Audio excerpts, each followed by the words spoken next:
Hello બાળકો, કેમ છો? આજે આપણે ધોરણ 8 ગણિતમાં સ્વાધ્યાય 1.1 એનો દાખલા નંબર 1 છે શીખવાના છે. હવે એની અંદર કહે છે કે નીચે આપેલ ગુણાકારની ક્રિયામાં કયા ગુણધર્મનો ઉપયોગ થાય છે તે જણાવો. એમ આપણને અહીંયા 3 છે એ પ્રશ્નો આપેલા છે. એમાં આપણે કયા પ્રશ્નમાં કયો ગુણધર્મ વપરાય છે એ આપણે કહેવાનું છે. જોઈએ પ્રશ્ન નંબર 1 એની અંદર -4/5 ગુણ્યા 1 બરાબર 1 ગુણ્યા -4/5 બરાબર -4/5. હવે આનો અર્થ શું થાય એ જરાક સમજવાનો પ્રયત્ન કરીએ કે -4/5 સાથે આપણે 1નો ગુણાકાર કરીએ અથવા 1 સાથે -4/5નો ગુણાકાર કરીએ તેનો જવાબ એ -4/5 જ આવે છે. એટલે એનો અર્થ શું થયો તો કે ગુણાકાર માટે 1 એ તટસ્થ સંખ્યા છે એ ગુણધર્મનું અહીંયા પાલન થયું. એટલે આપણે અહીંયા ઉકેલમાં લખી નાખીએ કે ગુણાકાર માટે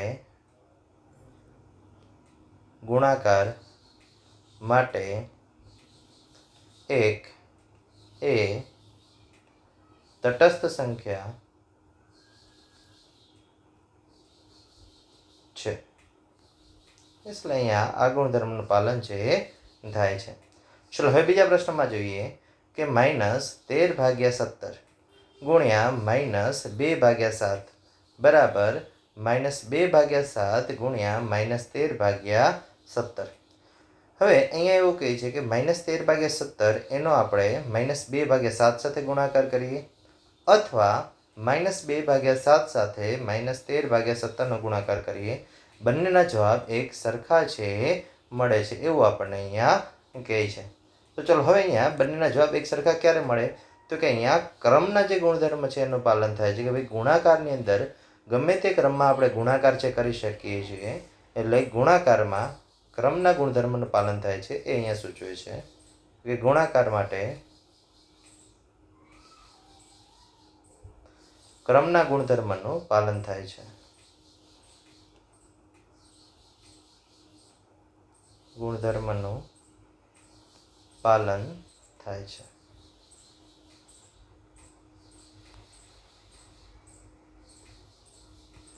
ચલો છેલ્લો અને ત્રીજો પ્રશ્ન એ આપણે અહીંયા જોવાનો પ્રયત્ન કરીએ કે એની અંદર શું કહેવા માંગે છે તો કે -19/29 ગુણ્યા 29/-19 બરાબર 1.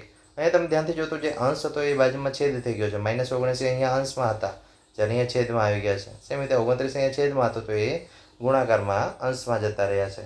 એટલે કે અહીંયા જે વ્યસ્ત પ્રમાણનો જે નિયમ છે એ લાગુ પડે છે કે ભાઈ વ્યસ્ત સંખ્યાઓનો જે ગુણાકાર છે એ હંમેશા એક જ થશે. એટલે લખીએ કે અહીં વ્યસ્ત પ્રમાણનો વ્યસ્ત સંખ્યાઓનો ગુણાકાર એક થાય છે તે ગુણધર્મ લાગુ પડે છે.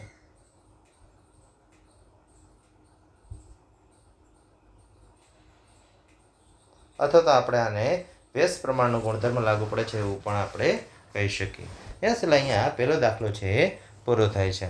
થેન્ક યુ બાળકો. મળીએ નેક્સ્ટ દાખલામાં નેક્સ્ટ વિડીયો સાથે.